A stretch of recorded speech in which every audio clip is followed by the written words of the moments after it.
They told him to hand over his money. 10 seconds later, they were the ones on the ground. There are moments in life when a person just wants to disappear, to blend into the background and be left alone. For Jalen Brooks, this was one of those moments. The morning air was damp, the sky smeared gray with the remnants of last night's rain. A Wednesday in Dayton, Ohio, where people avoided eye contact and moved in routines shaped by fatigue. Jalen stepped off the school bus in front of Dayton Central High, one hand clutching the strap of his worn-out backpack tighter than usual. He wasn't looking for trouble. He wasn't even looking to make friends. All he wanted was to finish junior year without a scene, maybe get to graduation quietly.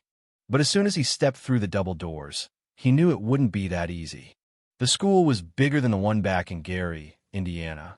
Louder, more chaotic. Students moved in tight groups, laughing, shoving, buzzing with energy.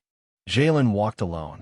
His jeans were plain, hoodie faded, and his sneakers had seen too many winters.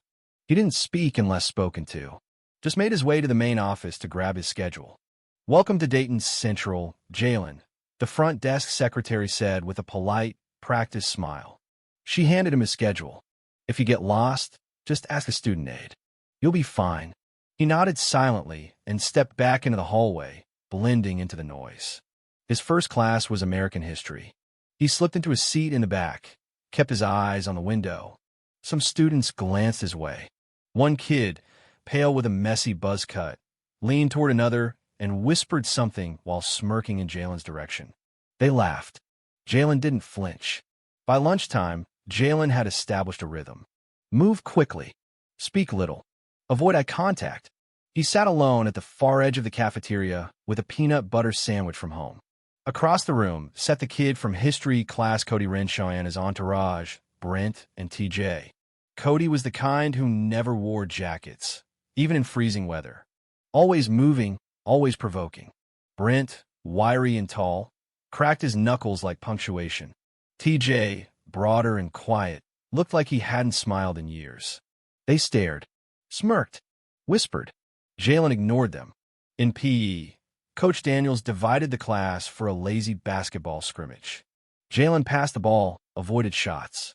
Cody bumped into him hard during a rotation. "Watch it, Bruce Lee," Cody muttered, sneering. Jalen didn't respond. Just breathed through it. By Friday, a narrative was forming. He was the quiet black kid from out of town who didn't talk, didn't smile.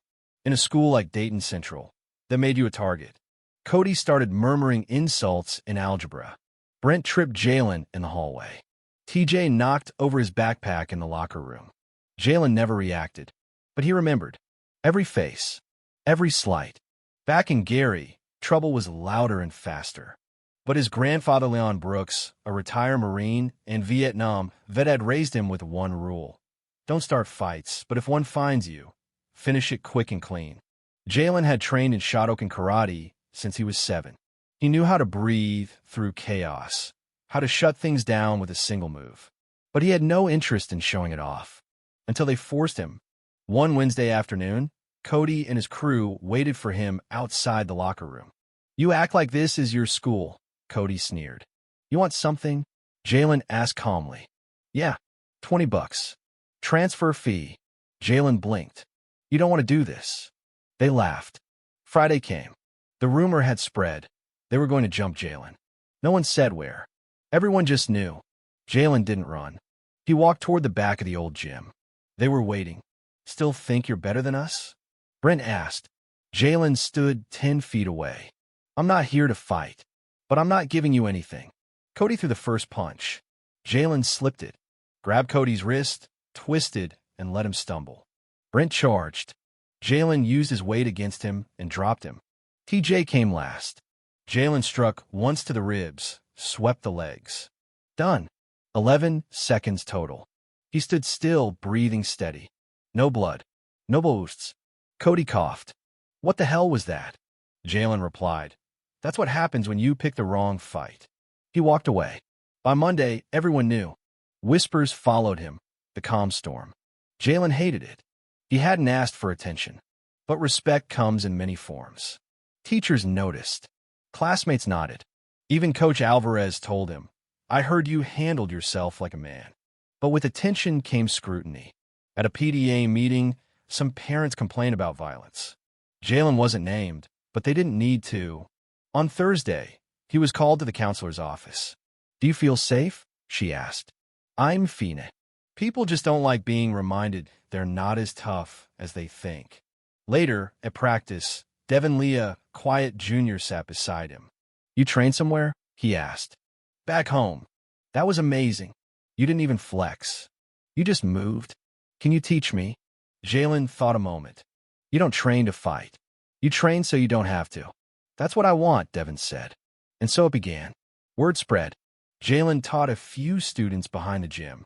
No bits, no tournaments. Just presence. Breath. Calm. A different kind of strength. One by one, others joined. Quiet kids.